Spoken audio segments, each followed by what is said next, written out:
Question number 1 है, एक व्यक्ति ने 11,520 रुपए में 2 भैंस खरीदी।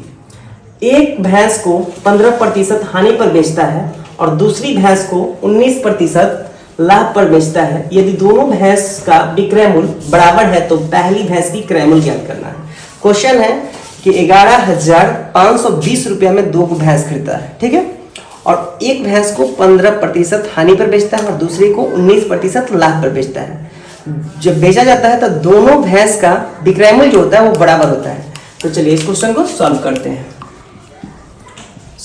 हैं। देखिए, ए पहली भैंस मान लेते हैं कि पहली भैंस का क्रय मूल्य मान लेते हैं।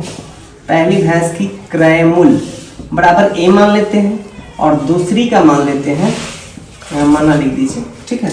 पहली भैंस का क्रय मूल्य हो गया ए, दूसरी भैंस की क्रय मूल्य हो गया आपका बी, ठीक है। तब क्वेश्चन में कह रहा है कि पहली भैंस पर कितना प्रतिशत का हानि है, 15%। तब 15%, ए का 15% हानि बराबर बी का 19% लाभ, ठीक है।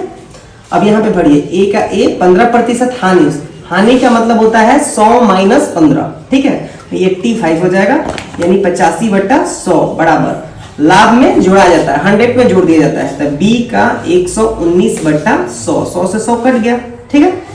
अब इसको भी काट सकते हैं, यहाँ पे 17 के टेबल में कटेगा तो 5 बार में कटेगा और ये कटेगा आपका 7 बार में। अब इसको अनुपात में लिख दीजिए, ए बट्टा बी, ए वाला बी, ठीक है। तो ए की जगह ये यहाँ पे क्या हो जाएगा 7 और यहाँ पे क्या हो जाएगा 5, यानी ए की इकाई कितनी हो गई 7 और बी का, तो ए प्लस बी बराबर 7 + 5 बराबर 12 इकाई। 12 इकाई टोटल क्रय मूल्य कितना हो गया 12 इकाई। तो 12 इकाई कितना रुपया के बराबर है, 12 इकाई जो है वो 11,520 रुपया के बराबर है। 12 इकाई कितने के बराबर है, 11,520 रुपए के बराबर है। तो एक इकाई बराबर कितना हो जाएगा, एक इकाई बराबर हो जाएगा 11,520/12। इसलिए हमको ए का निकलना है। ए का कितने इकाई है 7 इकाई, तो ए का निकाल सकते हैं। ए का क्रय मूल्य बराबर हो जाएगा आपका 11,520/12 गुने 7। इससे इसको काटेंगे तो 9 कितना 12/96, 12×9 108 और 960 हो जाएगा।